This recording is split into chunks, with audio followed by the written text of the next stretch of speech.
আসসালামু আলাইকুম। আজ আবার চলে আসলাম নতুন একটা ভিডিও নিয়ে। বাংলাদেশে এখন প্রচণ্ড গরম পড়েছে। এই গরমে কিছুই খেতে ভালো লাগে না, কিছুই করতে ভালো লাগে না। তাই ভাবলাম আজ শর্টকাট করে ডিম রান্না করব। তাই ফ্রিজে গেলাম ডিম আনার জন্য।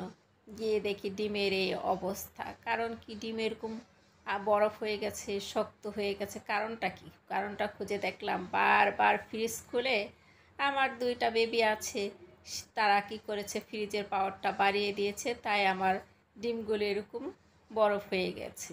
এখন বুলবুলুকে আমি টেনে টেনে উঠাচ্ছি, দেখেন কি কষ্ট হচ্ছে। এভাবে আমি উঠাচ্ছি আর ডিমগুলি সব ফেটে এরকম হয়ে গিয়েছে। কি করা, এই ডিম এখন কি করব আমি, তাই ভাবছি বসে বসে। তারপরে মাথার মধ্যে একটা বুদ্ধি আসলো, আর সেই বুদ্ধিটাই আমি আপনাদের সাথে শেয়ার করছি। দেখেন, চেষ্টা করছি দুই একটা ডিম ভালো বের করতে পারি কিনা। একটাও বের করতে পারলাম না।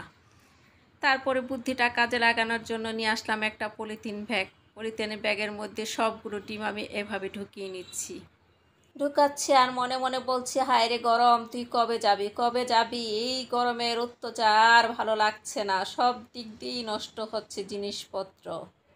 আর দুই ছেলেকে ডেকে জিজ্ঞেস করছি, কে এই কাজটা করেছিস বাবা, তোরা ফ্রিজের পাওয়ারটা কেন বাড়িয়ে দিয়েছিস? দুই ছেলের এক ছেলেও স্বীকার করছে না। বড় ছেলে বলছে ছোট ছেলে করেছে, ছোট ছেলে বলছে বড় ছেলে করেছে।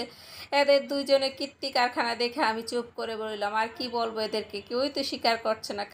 তারপরে চুলার উপরে একটা হাঁড়ির মধ্যে পরিমাণ মতো পানি দিলাম আর ডিমগুলোকে পলিথিনে ভালো করে এভাবে পেঁচিয়ে সিদ্ধর জন্য বসিয়ে দিলাম একটা ঢাকনা দিয়ে ঢেকে।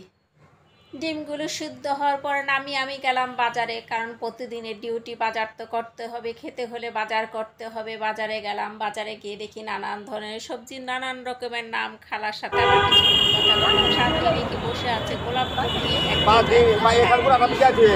সবজির মাঝে লাল, কি ভালো তো লাগছে। দেখেন চাচা আসতে এত সুন্দর সুন্দর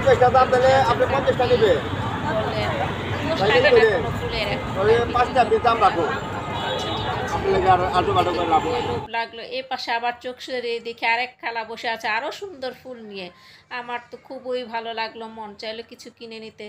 তারপরে মনটাকে বুঝালাম, আজ তো কোনো দিবস না, কি নিয়ে কি করব।